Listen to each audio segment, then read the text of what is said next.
Welcome to this online seminar for the Policy and Practice module. The seminar today is going to focus on developing some of the themes that we identified at the session last week.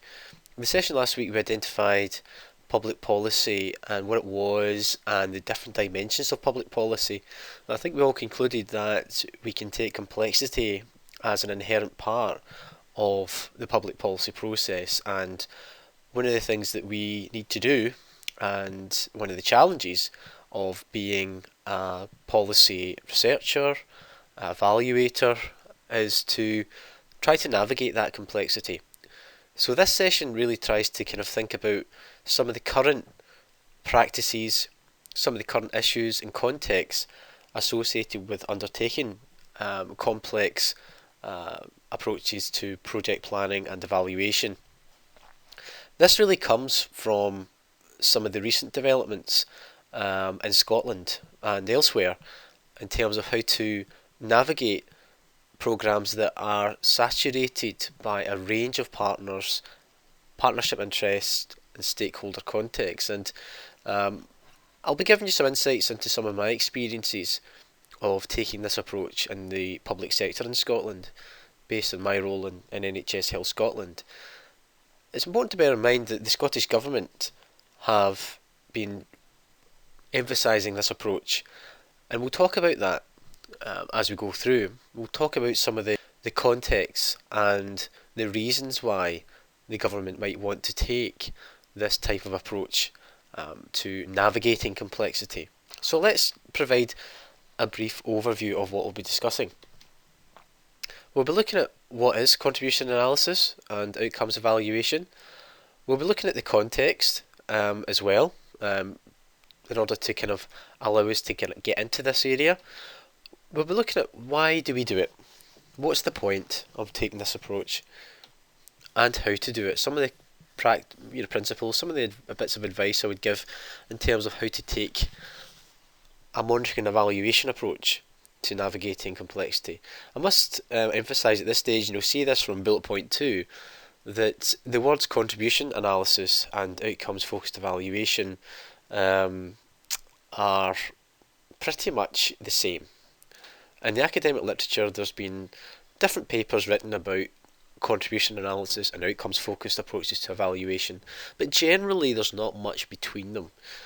Essentially what they want to focus on is bringing together planning and evaluation in public policy, based on the recognition that quite often when you try to undertake a study that looks at impact, and you're trying to, say, evaluate the impact of an initiative, a programme, a public policy, quite often the findings of those often indicate that something was wrong at the planning stage. So the original objectives were wrong, the original project aims were incorrect, they were inconceived, they weren't evidence-based. This approach to contribution analysis stroke outcomes evaluation tries to get away from that. It tries to get public policy experts and policy planners, researchers, to think about how to actually embed evaluative practice from the outset. So basically what that requires is a systematic planning process where you think through what is the evidence that this programme will lead to a series of outcomes. Where's the evidence to suggest that? What theory are we basing that on? Is the programme conceived well? Is it logical? So it's all these different questions that this approach raises, and we'll talk through it. But what's the context? The context is that in Scotland there has been a move, as well as in other countries, for example Australia and Canada, towards a more outcomes-based approach to public administration. Why? Well, the reason for that is in the late 80s, early 90s, into the mid to late 90s actually, there was still a focus on output management approaches to public policy. In other words, when public administrators were required to demonstrate the impact of their programme, quite often they would say, we have produced this, we have produced that, we have spent this, we have spent that. However, that's no longer enough. Basically, what government are asking for is what impact have you made based on your investment. So you may have saved £3 billion, or you may have saved £3,000. Okay, but what does that tell you? What impact has that had on society? What impact has that had on outcomes? And the SNP government in Scotland have really taken this forward in a lot of ways by thinking through outcomes in the context of public sector reform, in the context of governance. So demonstrating impact has become a key priority, if you like, within the public sector landscape. And it's very important for a range of civil society bodies, because civil society bodies will often be funded by the public purse, be funded by the Scottish Government in Scotland, and that means that the Scottish Government want to know what's been done with the money, what has been the outcomes, what has been the change. So for example, if the Scottish Government is giving the NHS, say, £50 million in a block grant every year to try and reduce health inequalities, NHS Health Scotland has to be able to tell a story about how they have reduced health inequalities, given the fact that that's a key governmental and NHS priority, and they are funded on that basis. So they have to be able to actually pull together the evidence and to say something about what impact there has been on society. So since 2007, there's really has been this driver towards outcomes-focused approaches. And inherent within taking an outcomes-focused approach is this idea of partnerships, multi-agency working, in order to continuously improve services. And to best design services so that we don't forget the reach component of services. So when I say reach component, I mean, who is the beneficiaries? How do we know the beneficiaries of a service have seen an improved service? How do we know that particular societal groups have benefited from your programme? So it's these kinds of questions that have become very important. When it comes to evaluation in particular, there is an emphasis on, like I say, partnership working and how you actually secure better outcomes over time. What does better mean? Does it mean improve quality? How do we know that? What indicators are we going to generate to actually say that? So it's these types of questions that have become very important. But a key contextual factor here that's very important to be aware of is the National Performance Framework.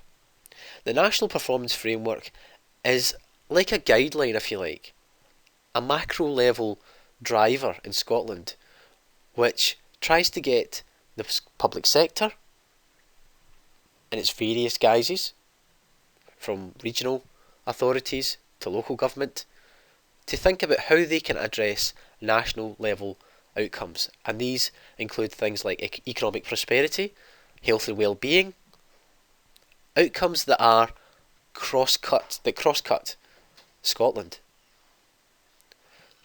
So like you can see from the quote there from the National Performance Framework, the SNP government have said, we are moving to the whole of government to an outcomes-focused approach to performance. So it's no longer simply about what has been delivered, it's also about what has changed. Okay. So outcomes planning and evaluation can be broken down into the acronym of OPE, Outcomes Planning and Evaluation, or Contribution Analysis, like we've discussed, which is kind of the same. So, the emphasis is that it focuses on outcomes, impact, the difference that we make. It is an approach to an evaluation in that it acknowledges complexity, and it acknowledges that there is a key attribution problem for public sector and civil society bodies, which is really about how do you know that you've made a difference. You're one agency, actor, partner, within a dense partnership context. So how do you know it's the actions that you've undertaken that have made the difference to outcomes? How can we unpick that? The approach is participative, inherently participative, in that if you're designing a programme, you should have all the key stakeholders and players around the table. So for example, if you're, say, in an NHS organisation and you're looking to develop a programme, and the programme is inherently complex, and you know that evaluating it is going to be complex, what you should always think about is taking a participative approach to that. So that would involve having meetings with a range of stakeholders that are affected by your programme. So it could be NHS managers, it could be the Scottish Government as the funder, it could be national agencies, it could be local authorities, it could also be patient representatives, a range of different partners. Of course, it depends on the nature of the programme that you're looking to develop, but inherently within this approach, participation is highly recommended, because that means there's a collective ownership over the programme, there's collective agreement over the outcomes that the programme is working towards, so no partner will be surprised about what it is that the programme seeks to achieve. But it's also to bear in mind that actually people that are around the table, the stakeholders around the table, are key sources of data and information. So if you're evaluating a complex programme, you might actually rely on patient groups to give you access to information and data. You may rely on the Scottish Government to give you information. You may rely on NHS managers to release data from certain territories and different offices, different organisations within the NHS. So bear in mind that people are also data as well. And bringing everyone together, sharing insights and knowledge, is what gives you the best opportunity to deal with the attribution problem. Because these people can give you access to information, but they can also give you skills that help you tell a story and build a picture about impact. The approach was really developed based on the idea of results-based management. Results-based management is similar to outcomes planning and evaluation, and that it means that there's a results-based approach to public administration, i.e. the results from your programmes should feed into future development of the programme. Very similar themes to emerge in Canada, and a man called John Main has written quite a lot about this, and will provide some additional references to that material following the PowerPoint presentation, and they'll be posted on Moodle. The approach is a way of addressing cause and effect in complex settings by using a process of logical argumentation. Now, at all times, when you're developing a programme within a complex landscape, you should always develop your cause and effect relationships based on the best available evidence. So if you're saying that X activity leads to Y outcomes, what evidence is there to suggest that will happen? Now, we do know that sometimes there's not the evidence. Sometimes we have to rely on knowledge, skills, experience and expertise. And this approach recognises that might be required. But at all times we should be basing the relationships in terms of cause and effect on what we call theory of change. Logical argumentation. It's a theory of change that X will lead to Y. Some will describe it as the plausibility test. Is it plausible to suggest that X will lead to Y? And quite often it has to be based on the best available evidence. Change models can help you map this theory out. Okay? It can tell you about the direction of travel within a programme, the pathway to outcomes. And we'll provide an example of that. When constructing your chain, your theory, your logic models, this involves identifying issues, engagement, in terms of who you have to engage with, reactions, and change within a time-based framework. Because what we have to recognise is that some outcomes will be easier to achieve or more plausible to achieve in a certain time frame over others. So for example, if you're running a programme and you want to increase people's understanding and awareness of the need for change, then perhaps that could be achieved in a relatively short time period. Usually programmes work to a 1 to 2 year timeline to change people's understanding or raise people's awareness. Further down the line, when you want to actually change behaviours as a result of that changed understanding, that can take a little bit longer. So maybe 3 to 5 years. More strategic level, societal level outcomes and change can take longer. And that might actually take 5+ years. So if we think of an example of health inequalities is a long-term objective for NHS Health Scotland. And if you look at some of the videos on Moodle, or one of the videos, you'll see the video with Andrew Fraser, the Director of Public Health Science at NHS Health Scotland, and he talks about this, working within a complex landscape in the NHS. But one of the things that organisation tries to do is reduce health inequalities. But it's a strategic objective. And things have to happen before you actually get to that point. So if you consider health inequalities being a 10-year objective or outcome that you want to see in society over that type of time period, what needs to happen before that? Well, there has to be behavioural changes. There has to be organisational shifts. There has to be changes in health behaviours within the population, and that can take time. But that has to happen before the societal long-term change can happen. On the same token, for those organisational changes and health behaviour changes within the population to happen, before that, there has to be changes in terms of understanding the reasons for changing your behaviour. What do you need to do in order to change your behaviour? What is it organisational actors, what is it they have to do differently in order to change their behaviour at a medium term level? So it's these type of issues we need to unpack. And of course, evidence should be underpinned within the programme. Evidence should be inherent within the programme in order for you to have your best opportunity of achieving outcomes. And when we think about evidence, we do know from the discussion that Murray and myself had that's been posted on the Moodle site, what is evidence is one of these tricky questions, because evidence comes in many forms.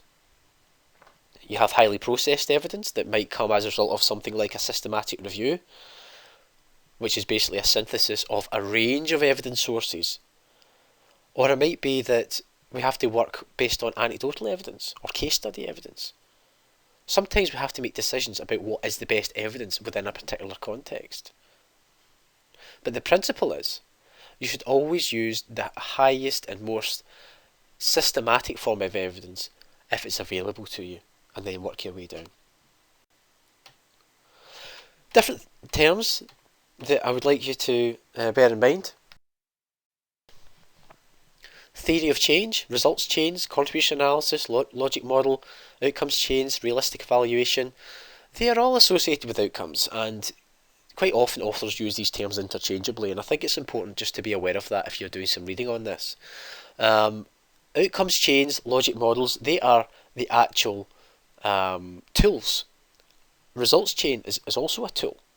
The approach to programme planning and evaluation in an outcomes way is often referred to as contribution analysis, theory of change, realistic evaluation. So just be aware that those terms are flying around. So there are benefits with the approach. So it allows you to undertake strategic planning with partners towards shared outcomes based on a shared analysis of the problem that needs to be addressed. It's the problem, the societal problem, that should produce what your long-term outcome is. So like I say, let's use the example again of health inequalities. If we realise that actually those in deprived circumstances are much more likely to die prematurely than then, say, those from more affluent areas in Scotland, then that's a problem. That's almost a moral issue that needs to be addressed. So that problem can be modified into your long-term outcome, which is reductions in health inequalities in Scotland. But that strategic planning with partners is required because you will need a multi-agency approach to deal with that. Multiple organisations have an interest in this. Civil society organisations themselves might exist because of a need to address a societal problem, because they have a key stake in it, they have a key role in it.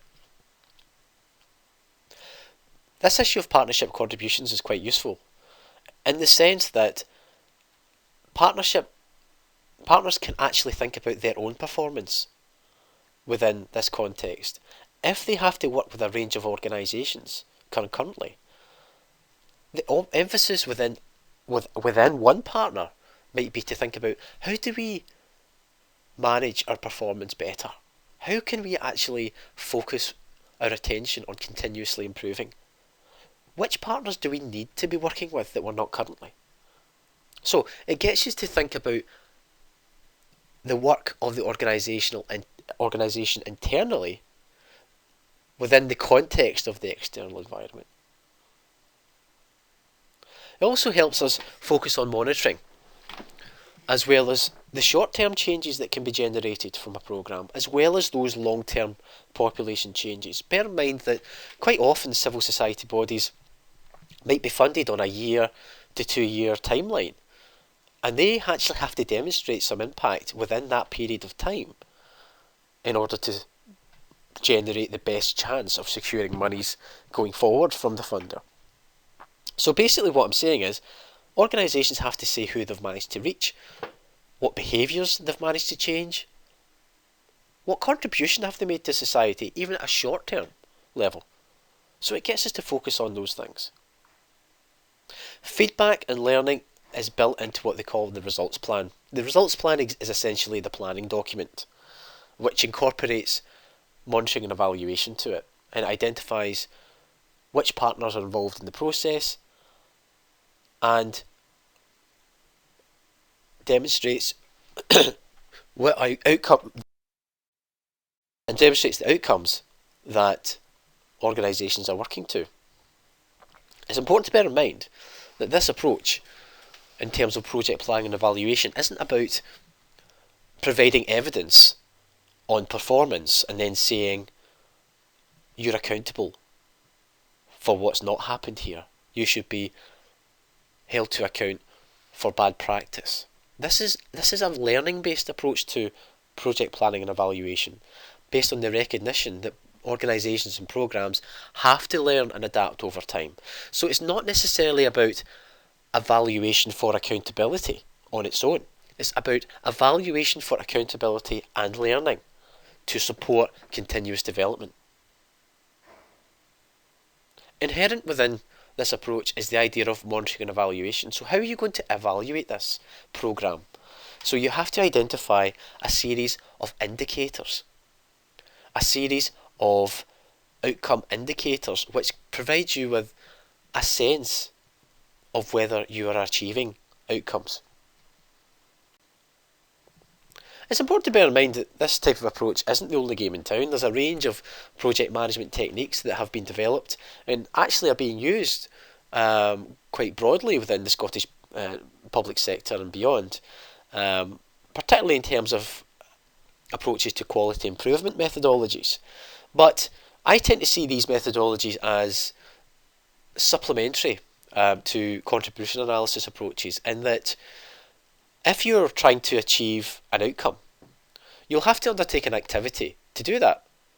So if I want to increase the awareness of students of the benefits of taking an outcomes approach to project planning and evaluation, I need to think about the best ways of undertaking the training, the teaching, in order to facilitate that outcome. Now, project management techniques can help me do the activity in the best possible way, It can get me to reflect. It can get me to think about the best approach to educating students. But at the same time, we're still trying to achieve an outcome. So what I'm trying to say is quality improvement methodologies and other types of approaches to project management might help you think about how to do the activity in the best way of securing the outcome. So what's the process? Well, the process can be broken down into kind of three main component parts. Outcome planning, monitoring and evaluation, performance reporting, sharing and learning. It's at the outcome planning stage whereby you identify what outcomes you're seeking to achieve and how you're going to achieve them based on this idea of plausibility theory of change. But it also involves trying to identify, based on the current situation, what are the risks? What are the assumptions we're making? What if some of the risks come to pass? What mitigating actions can we implement? So, for example, if there's a change of government 1 year down the line in your programme, what risks does that present for the programme in terms of its sustainability?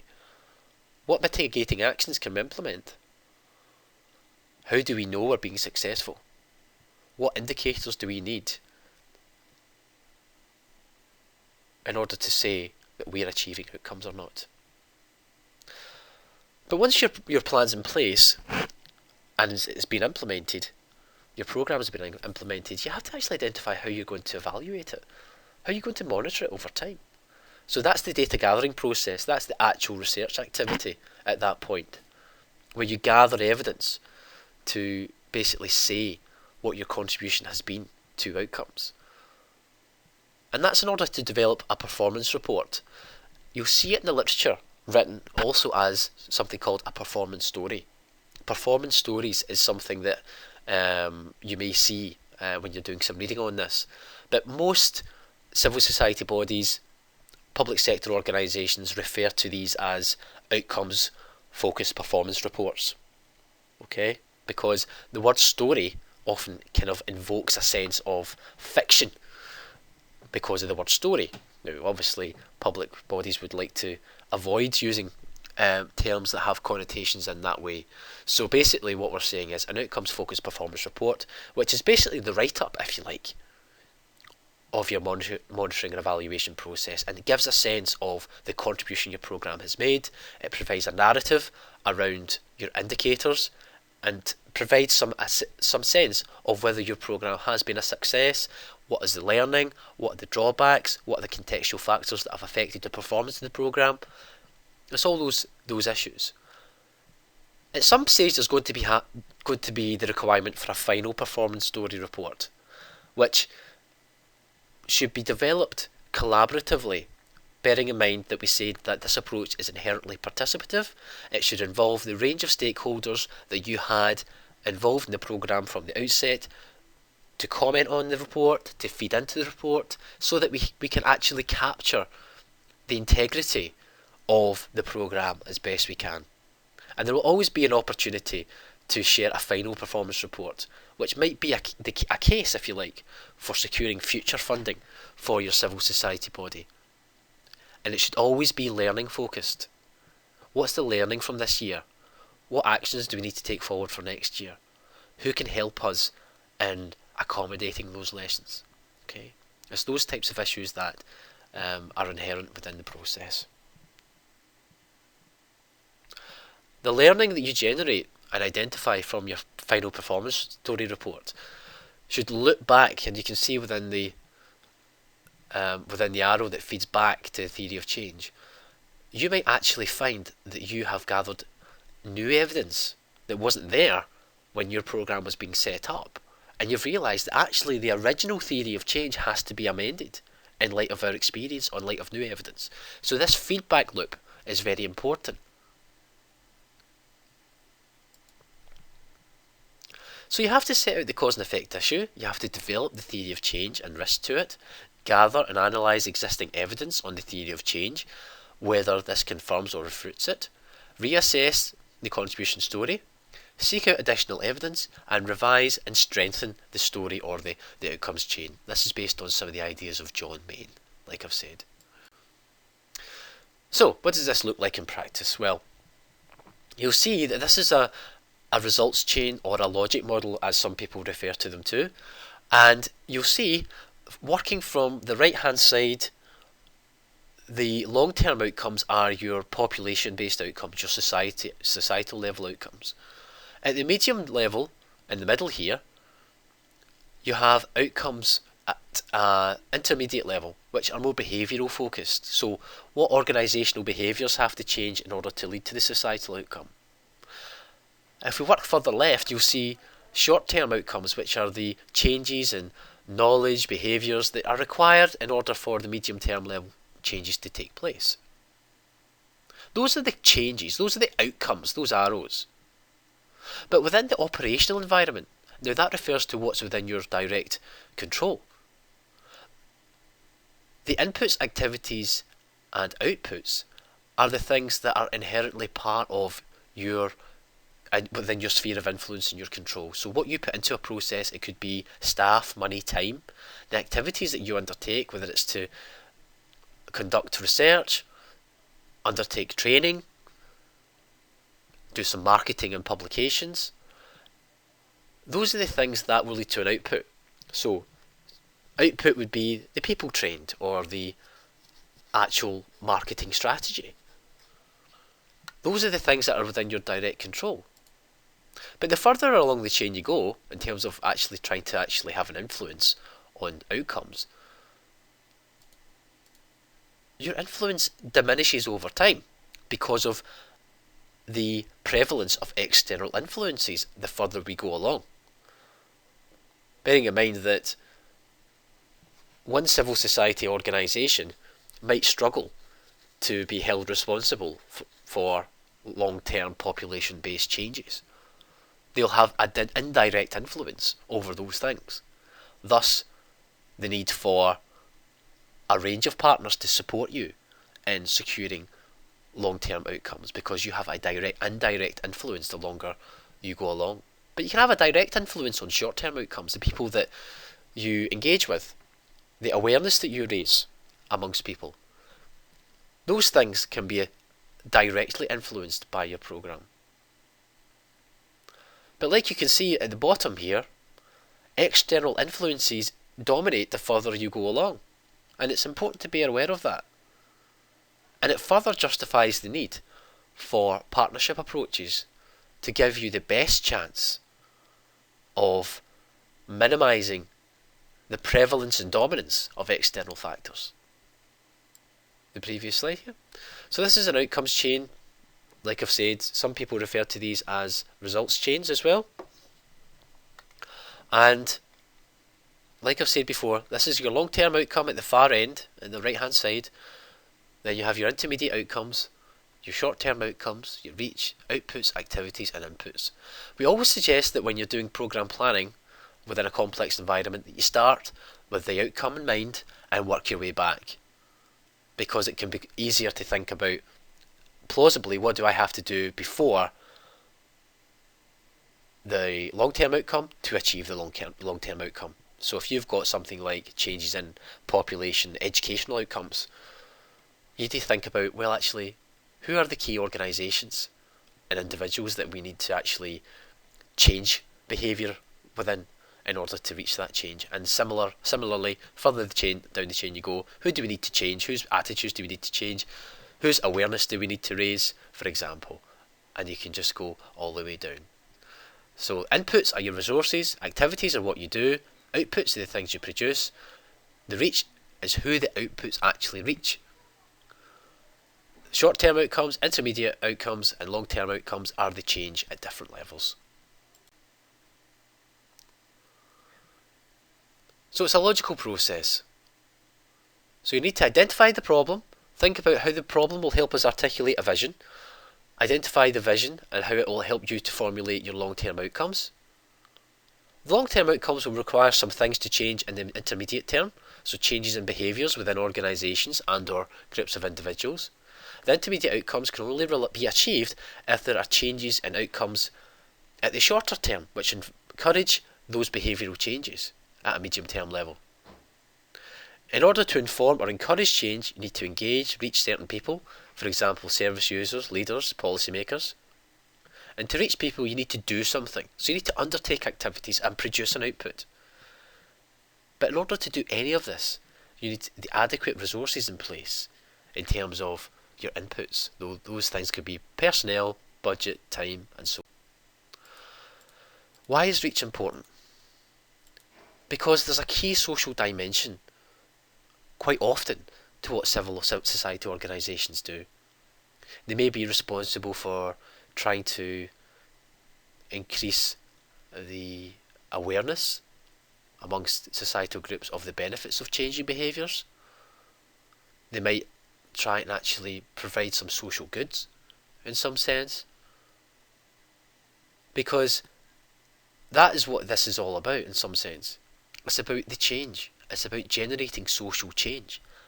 And we know from our experience in Scotland that that is a problem that is ongoing, it's acute, it's complex, and social problems manifest themselves in different ways, and these are just simply represented, some of them at least, on the slide here. So reach is important, and getting to the people that need support the most. Using the tools of outcomes planning and evaluation, I'm going to provide some examples from health policy to illustrate what I've been talking about.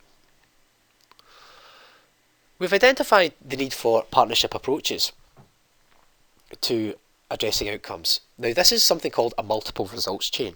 And it's a multiple results chain because there's a number of lines that run through it that identify the role of key partners in securing long-term and medium-term outcomes. An example here is from Scotland's alcohol strategy. Now, you'll know from developments in Scotland recently, for example, over the debates around whether we should have minimum unit pricing for alcohol introduced, there's a range of agencies, partners, organisations that are there to try and support Scotland's alcohol strategy, and on the basis that it's in a multi-agency approach to tackling the problem of inequalities and alcohol-related deaths in Scotland.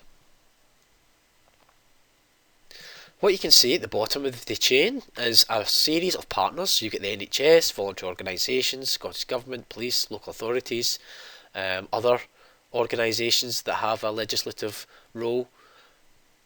And what is it they can do? What activities can they undertake together to help address outcomes together? And you'll see that partners are responsible for a range of different activities and securing certain outcomes. But what this chain helps us identify is that if one partner don't pull their weight and undertake the role that they need to undertake as part of this strategy, then it can have ripple effects for everything else. So this means that if one partner doesn't undertake their end of the bargain, then it can actually mean that generating these outcomes can be quite difficult. Therefore, the requirement is that all partners are aware of their role within the process and undertake their role in order to achieve the best societal outcomes. Each of these organisations will also be evidence providers. For example, the police will be able to provide evidence on criminal activity related to alcohol. Voluntary organisations will be able to provide case study materials quite often and qualitative information on the individuals that use their services and the impact that the programmes have been making. So this is an example then of a multiple results chain that involves a range of partners, a range of activities in securing shared outcomes. But how do we know? How do we know that we've generated change? This is where outcome indicators come in, or measures of progress. Indicators help us identify progress across the logic model or multiple results chain or results plan. and they're useful for each stage, and they must be relevant to local areas. So when I say local areas, I mean relevant to agencies, local agencies. They have to be relevant to the people using the programme or the receiving end of the programme, such as the beneficiaries.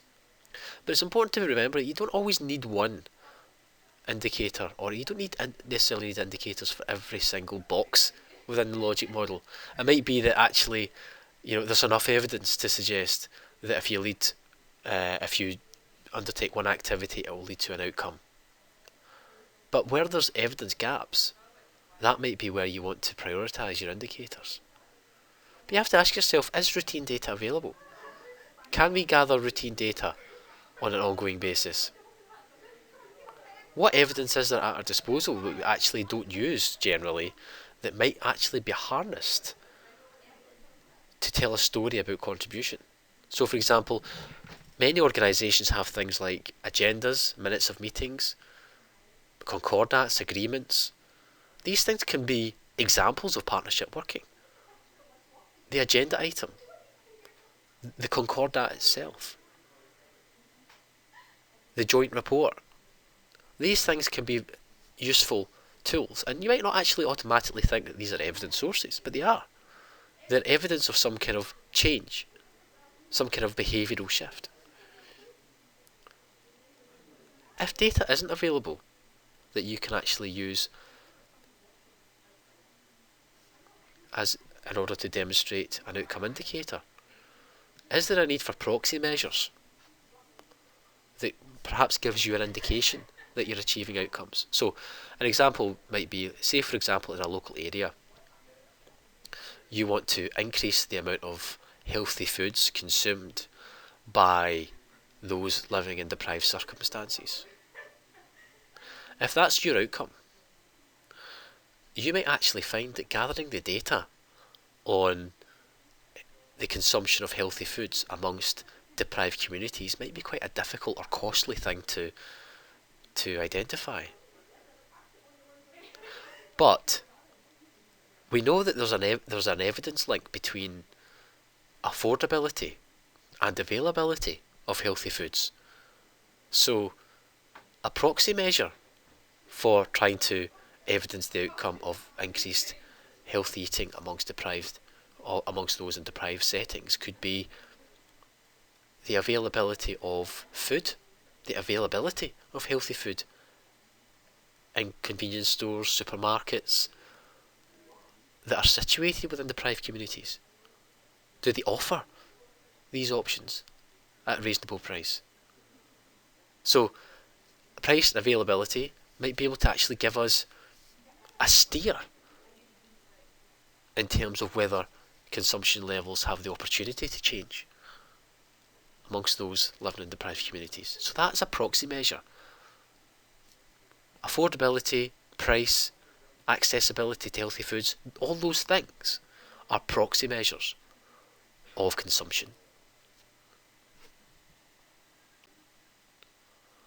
But monitoring and evaluation is really based on this idea of what gets measured gets done. So it focuses the mind, it focuses attention, and it focuses civil society bodies on thinking through what evidence needs to be gathered. But also important to bear in mind that measuring the wrong things, mean that the wrong things get done. So we have to be quite clear that the outcome indicator is the right one. And again, it comes back to this idea of participation. Those around the table at the initial stages of identifying what the outcomes are should also be the key partners, stakeholders that identify which indicator should be there to help you monitor against outcomes. We have to be quite clear on indicators in that, is the indicator easy to manipulate? Can political actors massage the indicator to suit their own ends? Indeed, the indicator should be not subject to manipulation, or it should be rigorous enough, or it should be set in stone and understood in the same way by all people. Of course, indicators tell us about trends and directions, but evaluation and the process of gathering evidence can take us deeper into asking why indicators are moving in the right direction that they are. How the movement of indicators related to a specific programme or intervention, how they are that way. What are the factors involved? What are the contextual drivers? What are the limitations in terms of moving in the right direction? That's what evaluation can help us do. It also can get us to think about judging levels of success and failure, or even somewhere in between, and Murray will be focusing on this later in the module.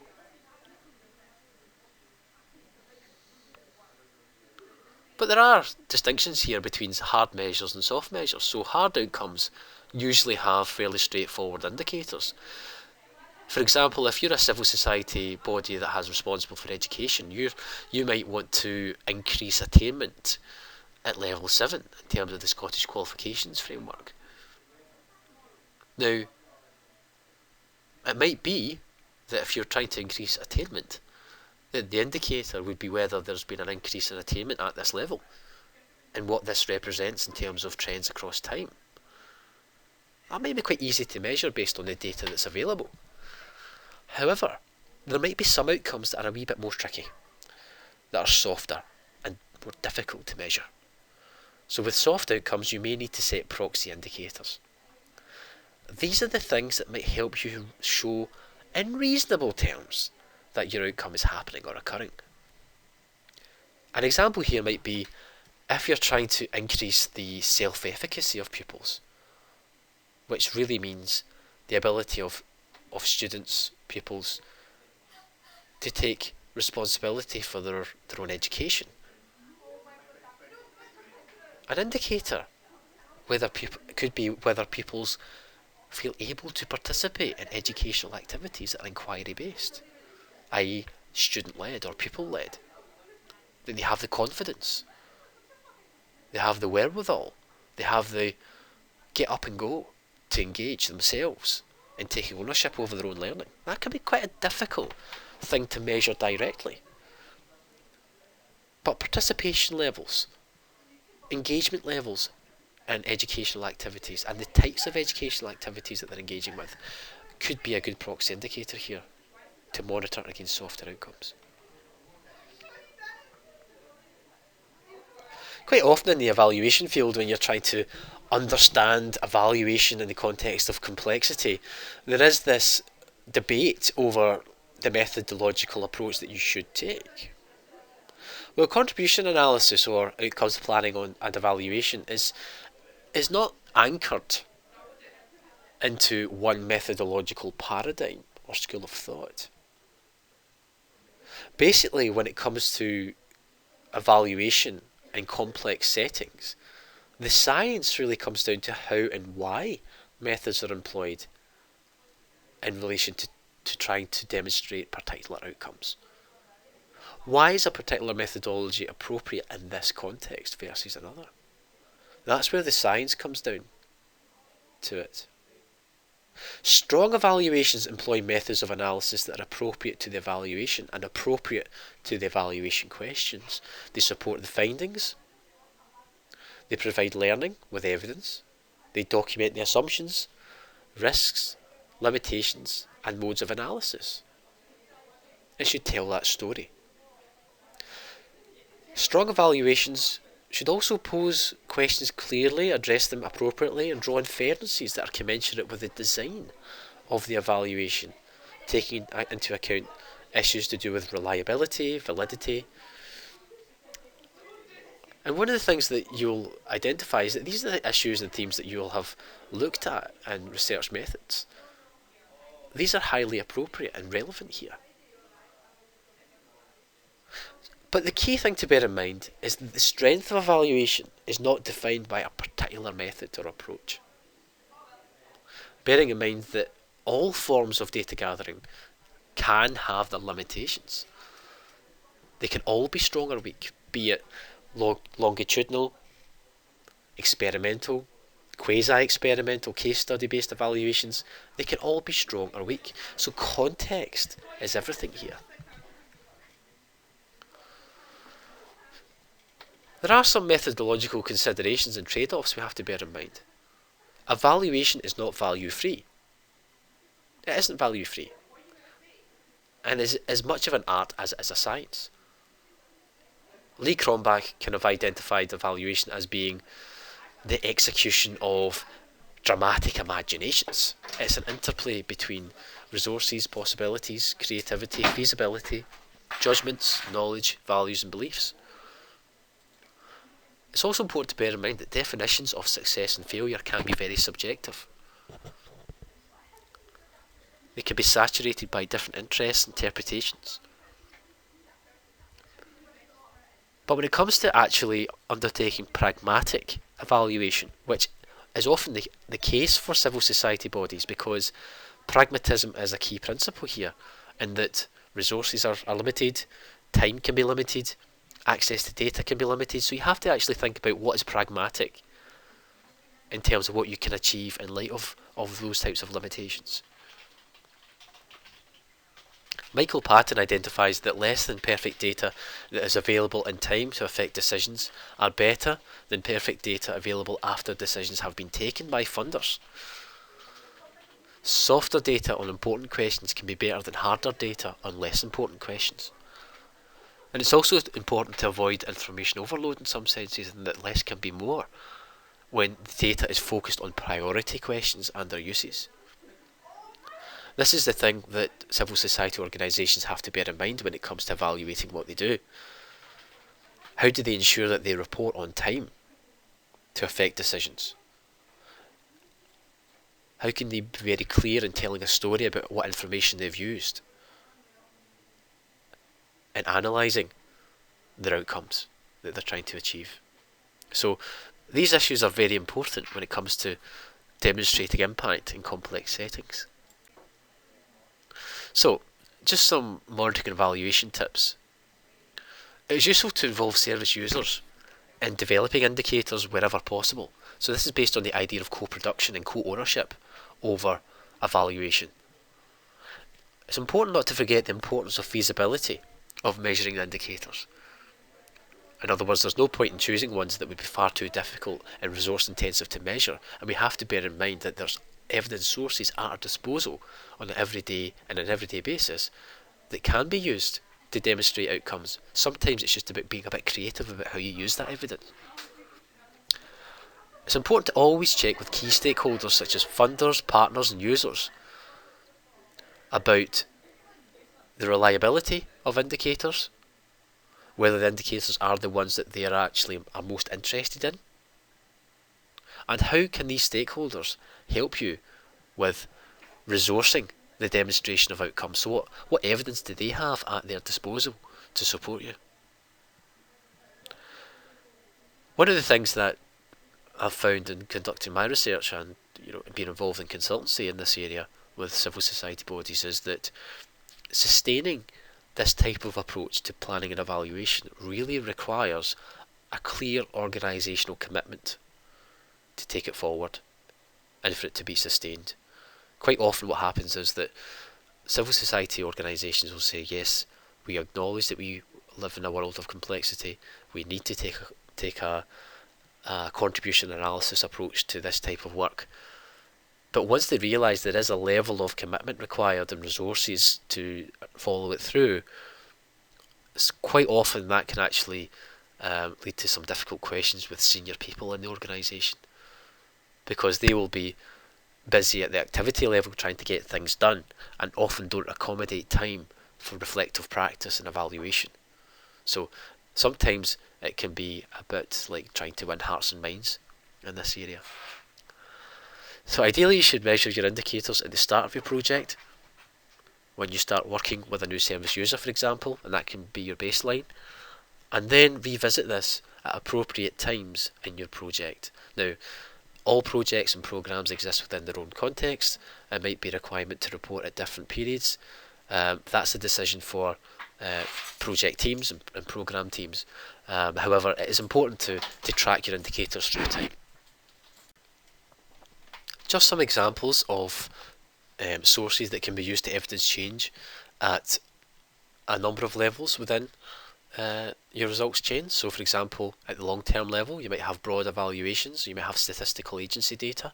At the medium-term level, you might have, say, specific bespoke evaluation studies of, if it's for example a health programme of health behaviour change. It could be before and after studies. There can be evidence sources that can be used at the medium-term level to try and unpack organisational level change, and that can include documentation like concordats, memorandums of understanding. At the short-term level, you might have feedback information, surveys, interviews, documentations again, reach in terms of who you're reaching, participation figures, characteristics of participants, inquiries, for example. And further down the chain, activities can be the things that have obviously been undertaken and produce something. So your activity plans, action plans, initiatives, production figures. And of course, your inputs being your resources.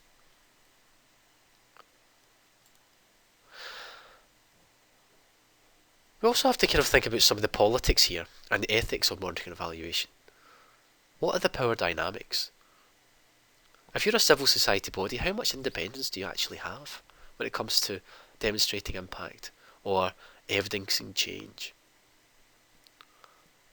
It could be that the funder has quite a dominant role here in setting the direction of your organisation, the outcomes that you need to achieve. But we need to recognise that power dynamics are inherent within this. We can't just turn around and say, well, your funder might be an equal partner to everyone else, because that might not necessarily always be the case, because they control the purse strings and are often the lifeblood, if you like, of your organisation. So it's important to, well, in some respects, it's ever more important to involve them in the process, given this idea of participation.